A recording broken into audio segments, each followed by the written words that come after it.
If I'm honest, I think one of the biggest lies that modern parenting has sold us overall is the idea that if we're struggling, we just need to try harder.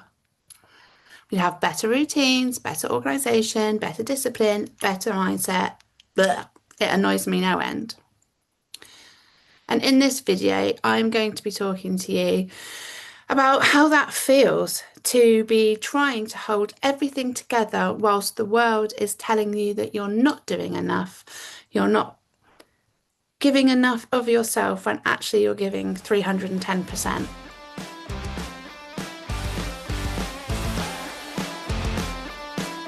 Welcome back to the channel. I'm Liz Mears, neurodivergent parenting coach. I'm an ADHDer, definitely think I'm probably autistic as well, so we go with self-diagnosed. I'm also mum to two fantastic neurodivergent kids, one of whom I am still home educating. Right now, I see that a lot of parents are supposedly coping badly. But what they're actually carrying is an impossible amount of emotional, mental, practical, and sensory pressure while being expected to function like everything is completely normal. Now, if you are parenting a neurodivergent child or a child who moves through this world differently, then the world can feel relentlessly loud. We've got the emails, the appointments, the school pressure, the meetings, the forms, the behaviour concerns, the masking, the burnout, trying to regulate yourself whilst you're also trying to regulate your child. And it's a lot. If you've been feeling exhausted, snappy, numb, overwhelmed, disconnected from yourself, this video's for you. The problem isn't always you. I think one of the biggest lies modern parenting has sold us is that the idea that if we're struggling, then we just need to cope better, try harder. We need better routines, or we need to have better organisational skills, or better discipline, or a better mindset. And honestly, while some of those things, yes, they can help, they're not the issue of what is really going on here. The issue is actually that you are trying to survive inside systems, societal expectations, and just a world that is no longer conducive to the human spirit. And it was never meant to be like this. And it definitely wasn't built for neurodivergent families. A lot of us are trying to raise deeply sensitive, overwhelmed, brilliant kids and young people. But we're trying to do that inside environments that are putting compliance above well-being constantly. So it's no wonder that we're feeling like we're running on fumes. So what does it mean to actually be calm? Are we calm? I'd like to think I'm calm a lot of the time. But saying that, just the other day, I had a panic attack for the first time in months because perimenopause. Calm doesn't mean that you become perfectly regulated, Pinterest perfect. Somebody who wakes up at 5 a.m., they meditate, they drink, I don't know, seaweed in the morning with a Himalayan salt lamp next to them. And yeah, we'd like to do that. We would like to get up in the morning, fresh as a daisy, and have that bit of time to ourselves and find our inner peace before we go about the day and have that energy sustain us throughout all the day. What we are doing now is trying to find calm in a much smaller way than that. That's for the future you. Sometimes calm looks like making one less decision today, taking things off of your to-do list that can wait, and you will survive because it can wait.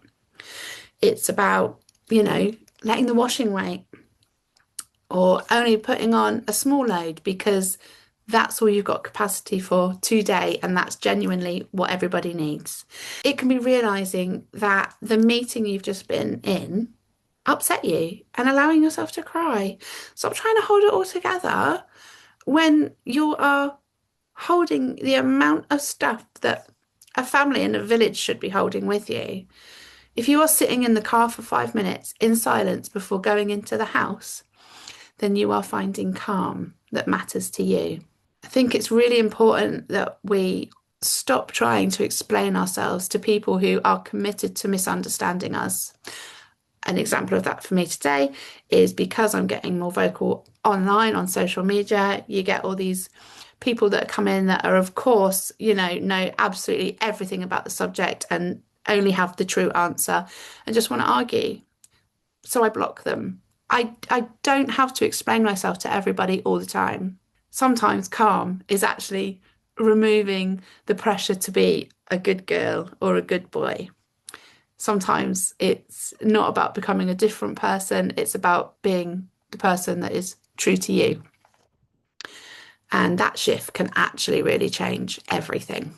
Parents that are living in survival mode genuinely have become used to survival mode. We get to a point where our nervous system doesn't know how else to operate.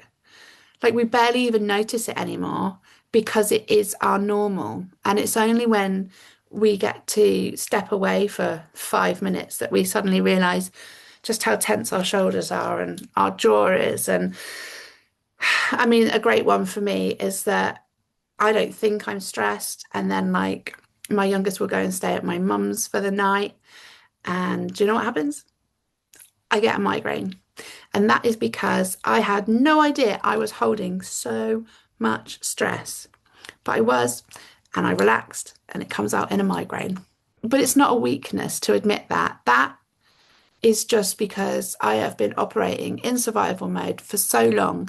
And even though I'm 4 years into home educating and having stepped away from the system, my body still remembers that trauma and I'm still working my way through it. It's after years of thinking, what have I forgotten? Who needs something? Have I answered that email? What battle is coming next? And if you've spent years advocating for your child, I suspect that your body too is feeling like it's living with danger just around the corner. And that is just our human nervous system responding exactly how it's supposed to. However, parents deserve way more compassion for that than we get in society currently.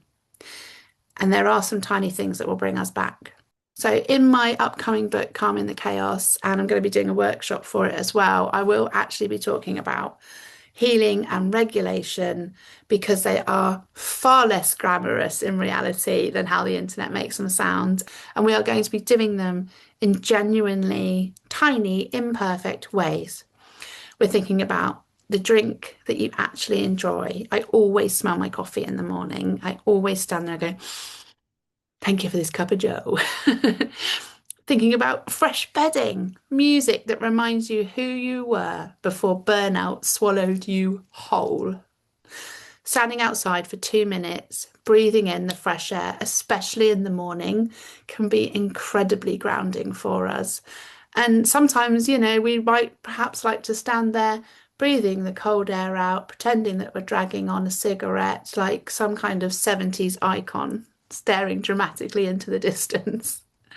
But these tiny little pieces of glimmers, they matter because that is the moment that we are telling our nervous system that we are in fact safe. And that's something that our nervous system has not got used to. And we'd like to retrain it to remember that we are not trapped right now and that we are in fact safe and we are creating space to be safe going forward. And if there's one thing that I would like to say to you without it being too cliche, is that you are allowed to matter too.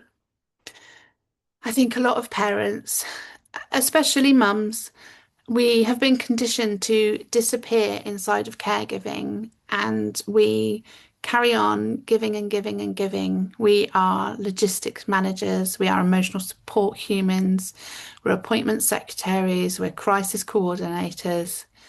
And somewhere along the line, despite wanting to put ourselves higher in the list, we still don't. We forget. And actually, that is doing everybody a disservice. Because if we can find ways to put ourselves higher up that list, and you're never going to tell this mum to put herself above her kids because my kids are always going to come first. But I think I should be up there with them. I'm still a person. I'm still deserving of joy. I'm still deserving of rest. I'm still deserving of support, just like you are.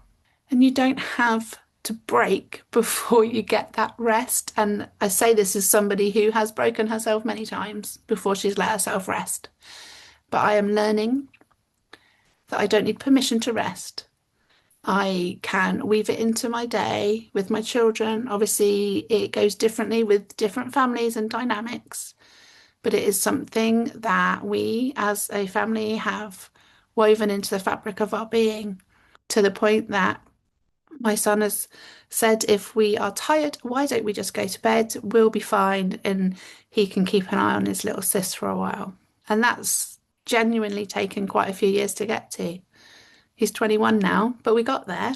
And it's really good to know that I could go and lie down for an hour and they will be okay. And it's this kind of information that I feel I've been sitting on, as it were, over the years. And now that I have trained as a parent coach, I felt like it was time for me to create something to give back to you guys, to help you to come to be on sort of my side of how I'm seeing life now. You know, Calm in the Chaos has been created because parents aren't lazy, failing, or dramatic. We're overloaded, you're overloaded, and it's okay to want to not be overloaded by parenting life. So this course isn't going to be about becoming perfect. My book is actually going to help you reconnect with yourself again. And if you choose to do the course with me, we're going to go even more in depth on that. Because your nervous system, your intuition, your needs, your capacity, and your want for calm, it's very practical, it's very honest, and it's deeply fucking human. And so I designed it for real parents living real lives, not Pinterest worthy things, and not an Instagram fantasy land. So if nobody's told you lately, you are allowed to slow down. You're allowed to stop performing in survival mode, like it's sustainability, and you're allowed to build a life that feels gentler than it does currently. If this video resonated with you, please come say hi in the comments. I genuinely think there are so many parents out there feeling like this right now, and I want to create a community, all of us, where we can be seen and heard. So please do also like and subscribe. Check out these other videos that I've made. I would love to speak to you down in the comments. I'll see you next time. Love you. Bye.